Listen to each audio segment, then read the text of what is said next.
விடுதலை புலிகளின் ஆயுதங்களை தேடி முன்னெடுக்கப்பட்ட அகழ்வு பணி தோல்வி. வெளிநாட்டு முதலீட்டாளர்களுக்கான சூழலை அனொரு அரசு உருவாக்கவில்லை. சபா குகதாஸ். எரிபொருள் விலையில் இன்று ஏற்பட போகும் மாற்றம். ஐநாவில் இலங்கைக்கு மீண்டும் ஏற்பட்டுள்ள நெருக்கடி. யாழ்ப்பாணத்துக்கு ஸ்ரீலங்கன் ஏர்லைன்ஸ் அளித்துள்ள அங்கீகாரம். விடுதலை புலிகளின் தலைவருக்கு வடக்கில் உருவச்சிலை. அனொரு அரசாங்கம் வாக்குறுதி கொடுத்ததா?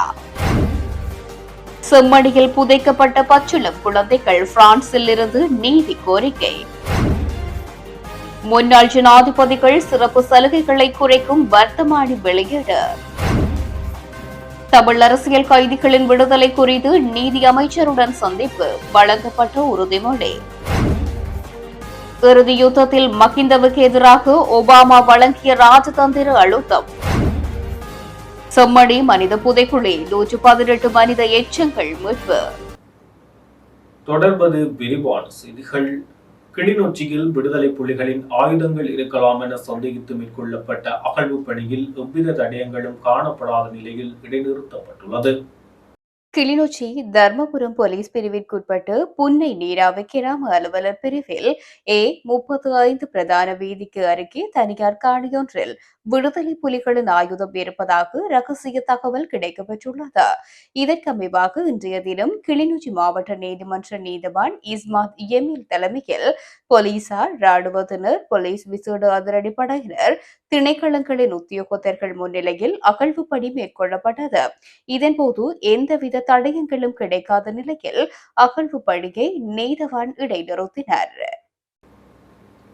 வெளிநாட்டு முதலீட்டாளர்கள் அச்சமின்றி வரக்கூடிய சூழலை அனுர் அரசு உருவாக்கவில்லை என வடக்கு மாகாண சபை முன்னாள் உறுப்பினர் சபா குகதாஸ் குற்றம் சாட்டியுள்ளார்.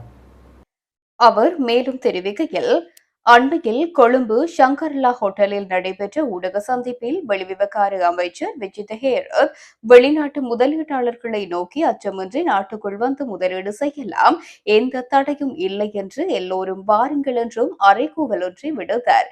இந்த அறிவிப்பு அனுர அரசு மாத்திரமல்ல, யுத்தம் மௌனிக்கப்பட்ட பின்னர் ஆட்சிக்கு வந்த மஹிந்த ராஜபக்ஷ மற்றும் மைத்திரிபால சிறிசேன மேலும் கோட்டாபய ராஜபக்ஷ அரசுகள் வெளிநாட்டு முதலீட்டாளர்களை நோக்கி விஜித ஹேரத் போன்று அறைகூவலை முன்வைத்தனர். ஆனால் பெரிய அளவுக்கு முதலீட்டாளர்களின் கவனத்தை ஈர்க்கவில்லை. காரணம் இலங்கை தீவின் அரசியல் அமைதியின்மையும் உள்நாட்டில் தீர்க்கப்படாது உள்ள தேசிய இனப்பிரச்சினையும் முதன்மையான விடயங்களாகும். உள்நாட்டு அரசியலின் அமைதியற்ற சூழலை ஒவ்வொரு வெளிநாட்டு முதலீட்டாளர்களும் தங்களது முதலீட்டுக்கு பாதுகாப்பாக இல்லை என்பதை உணர்வதுடன் நாட்டில் நிலையான பொருளாதார கொள்கைகள் வலுவாக்கப்படாமை மற்றும் சக இனங்களிடையே உள்ள முறுகல் நிலைமைகளை கண்டு முதலீடு செய்ய அச்சப்பட வைக்கின்றது. கடந்த கால அரசுகள் போன்று அடிப்படை பிரச்சினைக்கு தீர்வுகளை காணாத வெறுமனே அறைகூவல்களை தொடர்ச்சியாக கூவிக்கொண்டுதான் அனுர அரசாங்கமும் இருக்குமாயின் எந்த மாற்றமும் பொருளாதாரத்தில் நிகழ்ந்துவிடப் போவதில்லை. இப்படியான அறிவிப்புகள் நாட்டு மக்களை ஏமாற்றுவதாகவே அமையும். தேசிய இனப்பிரச்சினைக்கான நிரந்தர தீர்வுதான் நாட்டின் பொருளாதார முதலீடாக அமையும் என்ற உண்மையே அனுர அரசு உணர்ந்து செயல் வடிவம் கொடுக்கும் போதே நாட்டில் பொருளாதார அபிவிருத்திக்கு மட்டுமல்ல, இன நல்லிணக்கத்தையும் பூரண சுதந்திரத்தையும் அனைத்து மக்களுக்கும் கிடைக்க செய்ய முடியும். இதுவே அச்சமின்றி முதலீட்டாளர்கள் வருவதற்கான சூழலை உருவாக்கும். அத்துடன் மாதாந்தம் மில்லியன் கணக்கான உல்லாச பயணிகள் வந்து குவிவதற்கான வாய்ப்புகளும் உருவாகும். ஆகவே அர்த்தமற்ற அறைகூவலை விட்டு அடிப்படை பிரச்சினைக்கு தீர்வுகளை காண செயற்பாட்டில் இறங்குங்கள் என்று தெரிவித்தார். நாட்டில் தற்போது நடைமுறையில் உள்ள எரிபொருளின் விலையில் திருத்தம் மேற்கொள்ளப்படலாம் என எதிர்பார்க்கப்படுகிறது. மாதாந்த எரிபொருள் விலை திருத்தத்திற்கு அமைய இவ்வாறு எரிபொருளின் விலையில் மாற்றங்கள் ஏற்படுத்தக்கூடிய வாய்ப்புகள் உள்ளன. இன்று நள்ளிரவு முதல் நடைமுறைக்கு வரும் வகையில் இந்த திருத்தங்கள் அறிவிக்கப்படலாம். கடந்த மாத திருத்தத்தின் போது எரிபொருட்களின் விலை சடுதியாக அதிகரிக்கப்பட்டிருந்தது. இதன் காரணமாக பொதுமக்கள் கடுமையான எதிர்ப்புகளை வெளியிட்டிருந்தனர். இதேவேளை கடந்த மாத எரிபொருள் விலை திருத்தத்தின்படி 92 ஒக்டேன் ரக பெட்ரோல் லீட்டர் ஒன்றின் விலை 12 ரூபாவால் உயர்த்தப்பட்டிருந்தது. 92 ஒக்டேன் ரக பெட்ரோல் ஒரு லிட்டரின் விலை 293 ரூபாவில் இருந்து 305 ரூபாவாக உயர்த்தப்பட்டது. மேலும் வெள்ளை டீசல் லீட்டர் ஒன்றின் விலை 15 ரூபாவினால் உயர்த்தப்பட்டது. ஐக்கிய நாடுகள் மனித உரிமை பேரவையில் இலங்கை தொடர்பில் புதிய தீர்மானம் ஒன்றை நிறைவேற்றும் முனைப்புகள் முன்னெடுக்கப்படுவதாக அறிவிக்கப்பட்டுள்ளது. இலங்கை குறித்து தொடர்ச்சியாக நடவடிக்கைகள் எடுக்கும் நோக்கில் ஐக்கிய ராஜ்யம் தலைமையிலான இணை நாடுகள் குழு எதிர்வரும் செப்டம்பர் மாதம் நடைபெறவுள்ள ஐக்கிய நாடுகள் மனித உரிமைகள் பேரவையின் அமர்வில் புதிய தீர்மானத்தை முன்வைக்க உள்ளதாக தெரிவிக்கப்படுகின்றது. இந்த முக்கிய நாடுகள் குழுவில் ஐக்கிய ராஜ்யம் தவிர கனடா, மலாவி, மாண்டெனிக்ரா மற்றும் வட மெசிடோனியா ஆகிய நாடுகள் உள்ளடங்குவதாக தெரிவிக்கப்படுகின்றது. கடந்த ஆண்டு அக்டோபர் மாதத்தில் யுஎன்எச்ஆர்சி இலங்கையில் நல்லிணக்கம், பொறுப்புக்கூறல் மற்றும் மனித உரிமைகளை மேம்படுத்தும் நோக்கில் 51 தீர்மானத்தின் ஆணையை நீடித்து தீர்மானம் நிறைவேற்றியது. இந்நிலையில் இலங்கையின் தேசிய மக்கள் சக்தி அரசாங்கம் அதனை நிராகரித்திருந்தது. இதற்கு முன் 46 தீர்மானத்தின் கீழ் ஐநா மனித உரிமைகள் உயர் ஆணையரகத்தில் வெளிப்புற ஆதார சேகரிப்பு பொறிமுறையையும் இலங்கை அரசாங்கம் நிராகரித்திருந்தது. எதிர்வரும் செப்டம்பர் மாதம் நடைபெறும் ஐக்கிய நாடுகள் மனித உரிமை பேரவை அமர்வுகளில் ஐக்கிய ராஜ்யம் இலங்கை தொடர்பிலான புதிய தீர்மானம் நிறைவேற்ற திட்டமிட்டுள்ளது என இலங்கை தமிழரசு கட்சியின் பொதுச் செயலாளர் எம் ஏ சுமந்திரன் தெரிவித்துள்ளார். அண்மையில் லண்டனில் இருந்தபோது பிரித்தானிய அதிகாரிகளிடம் இருந்து இது பற்றி அறிந்ததாக அவர் குறிப்பிட்டுள்ளார். தற்போதைய தீர்மானத்தின் காலாவதி திகதி செப்டம்பரில் முடிவடைகின்றது.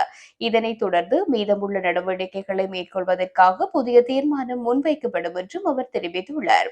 இதேவேளை ஐநா மனித உரிமைகள் உயர்ஸ்தானிகர் வோல்கர் டர்க் கடந்த 2025 ஜூன் 23 முதல் 26 வரை இலங்கைக்கு வருகை தந்தார்.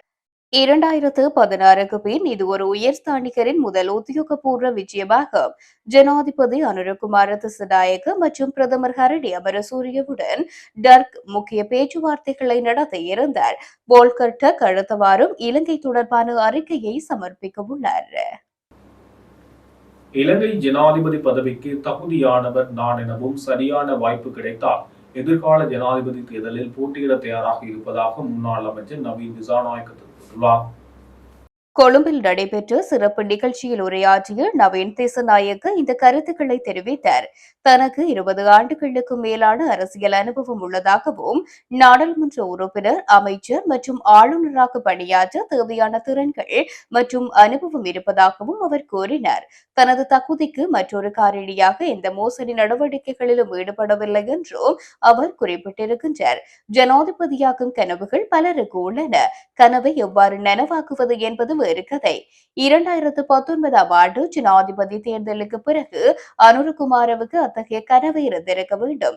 ஆனால் அனுரகுமார ஜனாதிபதியாக வருவார் என்று நாங்கள் யாரும் நினைத்ததில்லை. எனினும் எனது தகுதிகளின் அடிப்படையில் இன்று மக்களுக்கு சேவை செய்வதை விட சிறப்பாக சேவை செய்ய முடியும். அரசாங்கத்துக்கு ஒரு வரையறுக்கப்பட்ட திட்டம் மட்டுமே உள்ளது. அரசாங்கம் குறிப்பாக மோசடி, ஊழல் மற்றும் திருட்டுக்கு எதிராக செயல்படுகின்றது.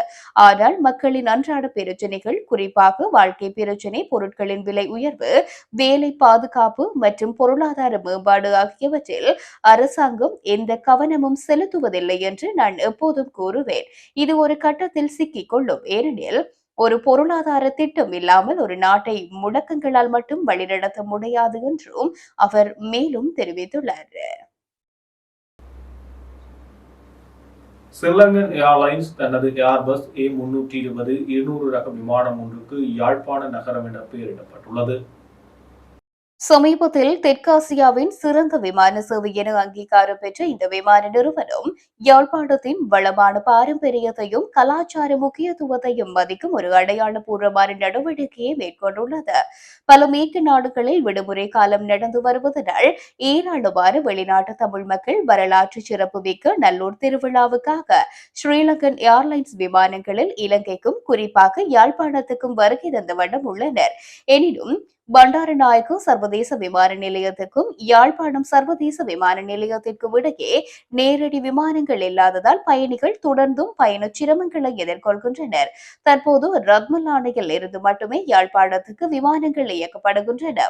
இது கட்டுநாயக்கவுக்கு வரும் பயணிகளுக்கு பல சிக்கல்களையும் காலதாமதத்தையும் ஏற்படுத்துகின்றது.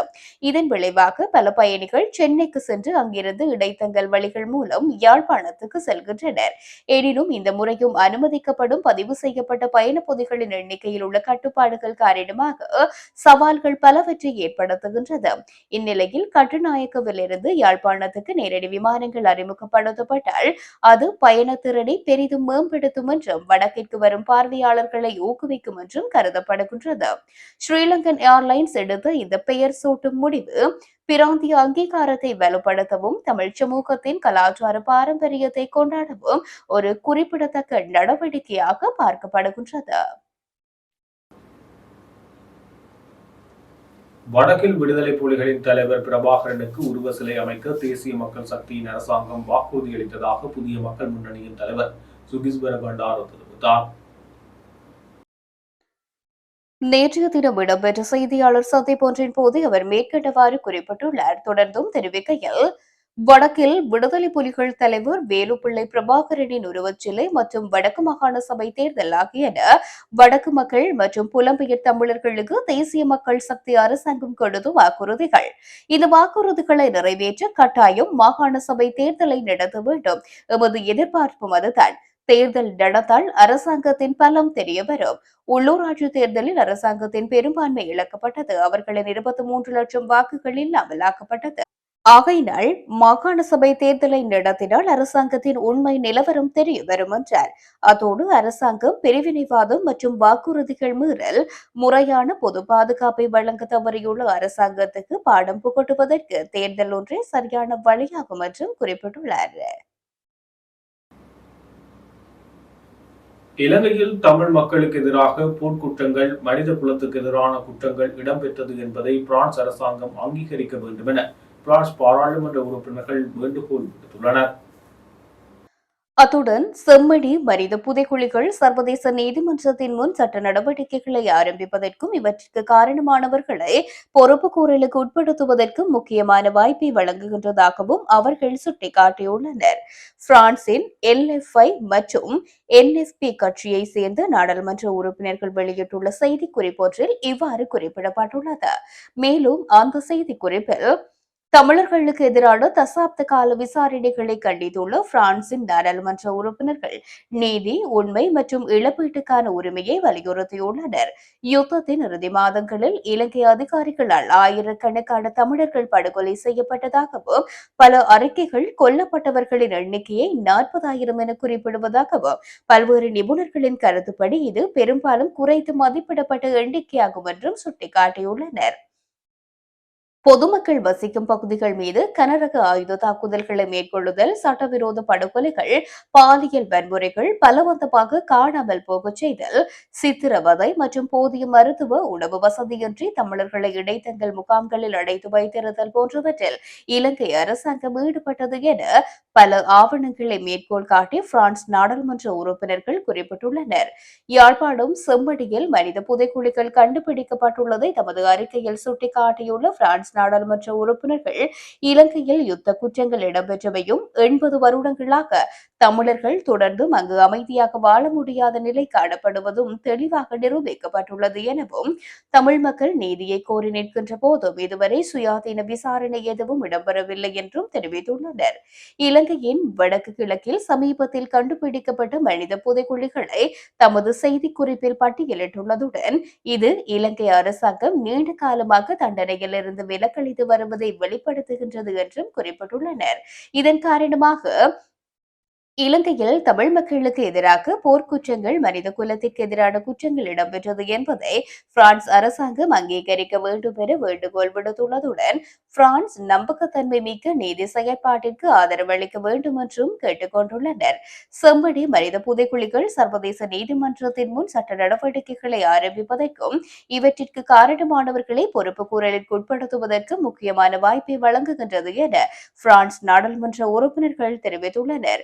பிரான்சில் வசிக்கும் 2,20,000 தமிழ் வம்சாவளி மக்கள், அவர்களில் பெரும்பாலானோர் 1980களில் போரில் இருந்து தப்பியோடி வந்தவர்கள். உலகெங்கிலும் உள்ள மற்ற தமிழ் சமூகத்தைப் போலவே அவர்களுக்கும் உண்மை, நீதி மற்றும் இழப்பீடு அவசரமாக தேவை என்று வலியுறுத்தியுள்ளனர். இந்த கூட்டு பிரகடனத்தில் எல்எஃப்ஐ, என்எஃப்பி கூட்டணியை பிரதிநிதித்துவப்படுத்தும் தேசிய சட்டமன்ற உறுப்பினர்களான கார்லோஸ் மார்டென்ஸ் பிலோங்கா, எரிக் காக்வெரல், அலி டியோரா மற்றும் தோமஸ் போல்டஸ் பெர்சவல் ஹெய்லாட் மற்றும் யூன் ஹியூஸ் ரேட்டன் ஆகியோர் கையெழுத்திட்டமை குறிப்பிடத்தக்கது. முன்னாள் ஜனாதிபதிகள், அவர்களது குடும்பங்கள் மற்றும் ஓய்வு பெற்ற பாராளுமன்ற உறுப்பினர்களுக்கு வழங்கப்பட்ட சிறப்பு சலுகைகளை குறைக்கும் 1986ஆம் ஆண்டில் 4ஆம் இலக்க எண் ஜனாதிபதி உரிமை சட்டத்தை திருத்துவதை நோக்கமாக கொண்ட வரைவு சட்டமூலத்துக்கான வட்டமானி வெளியிடப்பட்டுள்ளது. கடந்த வாரம் குறித்த சட்டமூலத்தை வர்த்தமானியில் வெளியிடப்பட்டு நாடாளுமன்றத்தில் தாக்கல் செய்வதற்கான முன்மொழிவுக்கு அமைச்சரவை ஒப்புதல் அளித்தது. இந்நிலையில் முன்னதாக ஜூன் மாதத்தில் 1986ஆம் ஆண்டின் 4ஆம் எண் ஜனாதிபதி உரிமை சட்டம் மற்றும் 1977ஆம் ஆண்டின் 1ஆம் எண் நாடாளுமன்ற ஓய்வூதிய சட்டம் இரண்டையும் ரத்து செய்வதற்கான சட்டத்தை வரைவதற்கும் அமைச்சரவை ஒப்புதல் அளித்திருந்தது. இந்த சீர்திருத்தங்கள் முன்னாள் ஜனாதிபதிகள் மற்றும் நாடாளுமன்ற உறுப்பினர்களுக்கு நீடிக்கப்பட்ட சிறப்பு சலுகைகளை திறம்பட நிறுத்தும் என கூறப்பட்டுள்ளது. மேலும் இதில் 5 ஆண்டு காலத்துக்கு பிறகு எம்பிக்களுக்கு வாழ்நாள் ஓய்வூதியம் உட்பட இந்த சட்ட சீர்திருத்தத்தை எளிதாக்குவதற்கு 2 வரைவு சட்டமூலங்கள் தயாரிக்க சட்ட வரைவாளருக்கு அறிவுறுத்துவதற்காக நீதி மற்றும் தேசிய ஒருங்கிணைப்பு அமைச்சர் சமர்ப்பித்த முன்மொழிவை அமைச்சரவை அங்கீகரித்தமை குறிப்பிடத்தக்கது. யாழ்ப்பாணம் செம்மணி சுத்துப்பாத்தி பகுதியில் உள்ள மனித புதைகுழிகளில் 2ஆம் கட்ட அகழ்வு பணிகளின் 26வது நாளான இன்று புதிதாக 3 மனித எச்ச தொகுதிகள் அடையாளம் காணப்பட்டன. மேலும் ஏற்கனவே அடையாளம் காணப்பட்டவற்றில் 3 மனித எச்சங்கள் முழுமையாக அகழ்ந்தெடுக்கப்பட்டன. சிந்துபாத்தி புதைகுழி வழக்கு ஏஇ ஆனந்தராஜா அவர்களினால் எடுத்துக்கொள்ளப்பட்டது. இந்த வழக்கில் இது 3 புதிதாக மண்டையோட்டு தொகுதிகள் அடையாளம் காணப்பட்டிருக்கின்றன. மொத்தமாக இதுவரை 118 மண்டையோட்டு தொகுதிகள் அடையாளம் காணப்பட்டிருக்கின்றன. அத்தோடு 3 மண்டையோட்டு தொகுதிகள் முழுமையாக புதைகுழியிலிருந்து அகழ்ந்தெடுக்கப்பட்டு நீதிமன்ற கட்டுக்காவலில் வழங்கப்பட்டிருக்கின்றன. மொத்தமாக இதுவரை 105 மண்டையோட்டு தொகுதிகள் அகழ்ந்தெடுக்கப்பட்டு பாதுகாப்பாக சட்ட வைத்திய அதிகாரியிடம் கையளிக்கப்பட்டிருக்கின்றது. தொடர்ந்து 27ஆம் நாள் அகழ்வு பணி நாளை நடைபெற இருக்கின்றது. நன்றி. ஸ்கேன் பரிசோதனைக்காக வருகின்ற ஞாயிற்றுக்கிழமையும் திங்கட்கிழமையும் ஒதுக்கப்பட்டிருக்கின்றது. அன்றைய நாளில் அந்த ஸ்கேன் பரிசோதனை நடைபெற இருக்கின்றது. இலங்கையில் இடம்பெற்ற உள்நாட்டு யுத்தத்தை முடிவுக்கு கொண்டுவர முயன்ற முன்னாள் ஜனாதிபதி மஹிந்த ராஜபக்சவுக்கு அமெரிக்க ராஜதந்திர ரீதியில் பாரிய அழுத்தத்தை வழங்கியதாக மொட்டு கட்சியின் முன்னாள் பாராளுமன்ற உறுப்பினர் சஞ்சீவ் எதிரிமான் தெரிவித்தார். இது தொடர்பில் மேலும் கருத்து வெளியிட்டுள்ள அவர், இறுதிப் போரின் போது முன்னாள் ஜனாதிபதி மஹிந்த ராஜபக்ஷ முகம் கொடுத்து சர்வதேச ராஜதந்திர அழுத்தங்கள் தேசிய மக்கள் சக்தி அரசாங்கத்துக்கு ஏற்பட்டிருந்தால் பெரும் நெருக்கடிக்குள்ளாகியிருப்பார். தற்போதைய ஜனாதிபதி அனுரகுமார திசாநாயக்கவின் வெளிநாட்டு பயணங்களில் தொழில் முறைமையிலான ராஜதந்திர அணுகுமுறை காணப்படவில்லை. கனடா மற்றும் பிரான்ஸ் நாடுகளுக்கான பயணத்தின் பின்னர் நம் மாலைதீவு பயணத்தில் எதிர்பார்த்தது கூட நடக்கவில்லை. இதன்படி செயற்கையாக உருவாக்கப்பட்ட ராஜதந்திர கோட்பாட்டில் வெளிநாடுகளில் அனுர செயற்படுகின்றார். வெளிநாடுகளில் இலங்கை தொடர்பில் வெறுப்புடனான போக்கு இல்லை என்பதனால் லாவகமாக சென்று வருகின்றார். மேலும் இறுதி யுத்தத்தின் போது அன்றிருந்து அமெரிக்க ஜனாதிபதி ஒபாமா, ஜெர்மனியின் ஏஞ்சலா மெர்கல், பிரித்தானியாவின் கார்டன் பிரவும் ஒன்றாக கொடுத்த ராஜதந்திர அழுத்தங்களுக்கு முன்னாள் ஜனாதிபதி செயற்பட்ட விதம் இப்பொழுது பெருமையாக பேச வேண்டிய விடயமாகும். சம்பூரில் மனித எச்சங்கள் அடையாளம் காணப்பட்ட பகுதிக்கு மனித உரிமைகளுக்கும் அபிவிருத்தி குழுவுக்குமான மையத்தின் தலைவர் சட்டத்தரணி ரத்னவேல் தலைமையிலான சட்டத்தரணிகள் குழாம் விஜயம் மேற்கொண்டனர். அவர்கள் இன்றைய தினம் குறித்த பகுதியை பார்வையிட்டதோடு அக்கிராம மக்களுடனும் உரையாடியிருந்தார்கள்.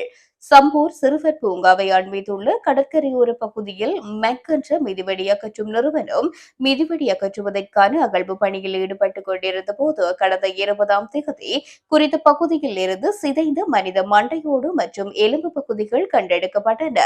இதனைத் தொடர்ந்து கடந்த 23ஆம் தேதி குறித்த பகுதியை மூதூர் நீதிமன்ற நீதிபதி மற்றும் அரசு பகுப்பாய்வு திணைக்களம், சட்ட வைத்திய அதிகாரி, தொல்பொருள் திணைக்களம், புவிச்சரிதவியல் அளவை மற்றும் சுரங்கங்கள் பணியகம், காணாமல் போனோர் அலுவலகம், குற்றவியல் தடய காட்சிகள் அலுவலகம் ஆகிய திணைக்களங்களின் அதிகாரிகள் பார்வையிட்டனர். இதன்போது சட்ட வைத்திய அதிகாரி மற்றும் தொல்லியல் திணைக்களத்திடம் குறித்த பகுதியில் அகழ்வு பணியை முன்னெடுப்பது தொடர்பில் ஆராய்வதற்காக புதன்கிழமை அறிக்கை பெறப்பட்டது. அத்துடன் எதிர்வரும் 6ஆம் தேதி குறித்த இடத்தில் அகழ்வு பணியை மேற்கொள்வது தொடர்பாக ஆராய்வதற்கான சட்ட மாநாடு ஒன்றை நடத்துவதற்காகவும் நேற்றைய தினம் மூதூர் நீதிமன்ற நீதிபதி உத்தரவிட்டிருந்தமையும் குறிப்பிடத்தக்கது.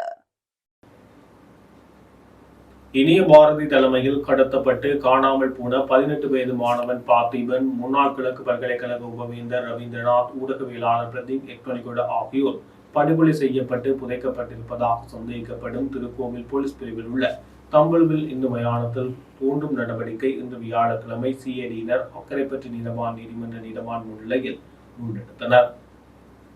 கருணாவின் கட்சியை சேர்ந்த இனிய பாரதி என அழைக்கப்படும் கிழக்கு மாகாண சபை முன்னாள் உறுப்பினரும் முன்னாள் ஜனாதிபதி மஹிந்த ராஜபக்சவின் ஒருங்கிணைப்பாளருமான கே புஷ்பகுமார் மற்றும் அவரது சகாவான சசீந்திரன் தவசீலன் ஆகியோரே கடந்த 2007/6/28 திருக்கோவில் பிரதேச சபையின் முன்னாள் தவிசாளர் உதயகுமார் படுகொலை தொடர்பாக சந்தேகத்தின் அடிப்படையில் கடந்த 6ஆம் தேதி திருக்கோவில் மற்றும் மட்டு சந்திவெளி பகுதிகளில் வைத்து சிஐடியினர் கைது செய்தனர். இவர்களுடன் இனிய பாரதியின் சகாக்களான முன்னாள் சாரதி செந்தூரன், திருக்கோவில் விநாயகபுரத்தை சேர்ந்த தொப்பி மனாப் என்று அழைக்கப்படும் விக்னேஸ்வரன், வெலிகந்தை தீவுச்சேனியை சேர்ந்த பாலிகிருஷ்ணன் சபாபதி மற்றும் மட்டக்களப்பை சேர்ந்த யூட் என அழைக்கப்படும் ரமேஷ் கண்ணா ஆகியோரை கைது செய்து விசாரணை மேற்கொண்டனர். இந்த விசாரணையின் அடிப்படையில் கடந்த 2009ஆம் ஆண்டு ஜூலையில் திருக்கோவில் விநாயகபுரத்தை சேர்ந்த 18 வயதுடைய மாணவன் பார்த்திபன் 2006 டிசம்பர் 15ஆம் தேதி கொழும்பில் இருந்து மட்டக்களப்பு நோக்கி வந்த கிழக்கு பல்கலைக்கழகத்தின் உபவேந்தர் பேராசிரியர் எஸ் ரவீந்திரநாத் 2010 ஜனவரி 26ஆம் தேதி ஊடகவியலாளர் பிரதீப் எக்னலகொட ஆகியோர் கடத்தப்பட்டு படுகொலை செய்யப்பட்டு புதைக்கப்பட்டதாக விசாரணையில் தெரியவந்தது. இதனை அடுத்து சிஐடியினர் கைது செய்யப்பட்டவர்களை குறித்த மயானத்துக்கு கடந்த 2 தினங்களாக அழைத்து சென்று புதைக்கப்பட்ட இடங்களை அடையாளப்படுத்தினர். இதற்கமைய குறித்த மயான இடத்தை தோண்டி சோதனை செய்வதற்கு அக்கரைப்பற்று நீதவான் நீதிமன்றத்தில் சிஐடியினர் அனுமதி கோரியதை அடுத்து நீதவான் ALM ரிஸ்வான் முன்னிலையில் ஏற்கனவே கைது செய்யப்பட்டு மட்டக்களப்பை சேர்ந்த யூட் என அழைக்கப்படும் ரமேஷ் கண்ணா அடையாளம் காண்பிக்கும் இடத்தை பெக்கோ இயந்திரம் கொண்டு பிற்பகல் 2 மணிக்கு தோண்டும் நடவடிக்கையில் ஈடுபட்டு வருகின்றனர். இதன்போது அங்கு இதுவரை எந்த விதமான உடற்பாகங்களும் மீட்கப்படவில்லை என்பது குறிப்பிடத்தக்கது. இந்த ஆண்டில் கடந்த 7 மாதங்களில் வெளிநாட்டு வேலைவாய்ப்பு மோசடியில் ஈடுபட்ட தனிநபர்கள் மற்றும் உரிமம் பெறாத வேலைவாய்ப்பு நிறுவனங்களுக்கு எதிராக வழக்கு தொடர்ந்துள்ளதாகவும் அவர்களிடமிருந்து 19.4 மில்லியனுக்கும் அதிகமான தொகையை மீட்டுள்ளதாக இலங்கை வெளிநாட்டு வேலைவாய்ப்பு பணியகம் தெரிவித்துள்ளது. பணியகத்தின் துணை பொது மேலாளர் சட்டத்தரணி நெலும் சமரசேகரவின் அறிவுறுத்தலின் பேரில் நடத்தப்பட்ட சிறப்பு சோதனைகள் மற்றும் பணியகத்தால் பெறப்பட்ட முறைப்பாடுகளை தொடர்ந்து இந்த வழக்குகள் தாக்கல் செய்யப்பட்டுள்ளன. அதன்படி கடந்த 7 மாதங்களில் வெளிநாட்டு வேலைவாய்ப்பு மோசடி செய்பவர்களுக்கு எதிராக நீதிமன்றத்தில் தாக்கல் செய்யப்பட்ட வழக்குகளின் எண்ணிக்கை 567 ஆகும். மேலும் அந்த காலகட்டத்தில் பணியகத்துக்கு 2620 பல்வேறு முறைப்பாடுகள் கிடைத்துள்ளன. மேலும் இந்த காலகட்டத்தில் பணியகத்தின் சிறப்பு புலனாய்வு பிரிவால் மேற்கொள்ளப்பட்ட சோதனைகளின் எண்ணிக்கை 5 ஆகும். இதில் சட்டவிரோத நடவடிக்கைகளில் ஈடுபட்ட உரிமம் பெற்ற வெளிநாட்டு வேலைவாய்ப்பு நிறுவனம் ஒன்றும் அடங்கும். இந்த காலகட்டத்தில் 36 மோசடி செய்பவர்கள் கைது செய்யப்பட்டுள்ளனர். அவர்களில் உரிமம் பெற்ற வேலைவாய்ப்பு நிறுவனங்களை சேர்ந்த 7 பேரும் அடங்குவர். இதற்கிடையில் 2024ஆம் ஆண்டில் வெளிநாட்டு வேலைவாய்ப்பு மோசடியில் ஈடுபட்டவர்களிடமிருந்து ரூபாய் 18.25 மில்லியனுக்கும் அதிகமான தொகையை பணியகம் மீட்டெடுத்துள்ளது. மேலும் கடந்த ஆண்டு வெளிநாட்டு வேலைவாய்ப்பு தொடர்பான 4658 முறைப்பாடுகளை பணியகம் பெற்றுள்ளது. இஸ்ரேல், தென்கொரியா, ஜப்பான், ருமேனியா மற்றும் மத்திய கிழக்கு நாடுகளில் வேலைகளை வழங்குவதாக கூறி மோசடிகள் நடைபெற்று வருவதனால் பணியகத்திடம் விசாரிக்காமல் இதுபோன்ற மோசடி செய்பவர்களுக்கு பணம் செலுத்துவதை தவிர்க்குமாறு பணியகம் பொதுமக்களை வலியுறுத்தியுள்ளது. மேலும் கடந்த காலங்களில் இதுபோன்ற பணத்தை மோசடியாக பெற்ற நபர்கள் இருந்தால் அத்தகைய நபர்கள் பற்றிய தகவல்களை பணியகத்தின் 1989 அதாவது 1989 என்ற தொலைபேசி எண்ணுக்கு தெரிவிக்குமாறு பணியகம் கேட்டுக் கொண்டுள்ளது. இத்துடன் ஜெஃப்னா கேலரியின் இரவு நேர பிரதான செய்திகள் நிறைவு பெறுகிறது. மேலும் செய்திகளை அறிந்து கொள்ள நமது இணையதள பக்கமான www.jeffnagallery.lk என்ற இணையதளத்துடன் இணைந்திருங்கள்.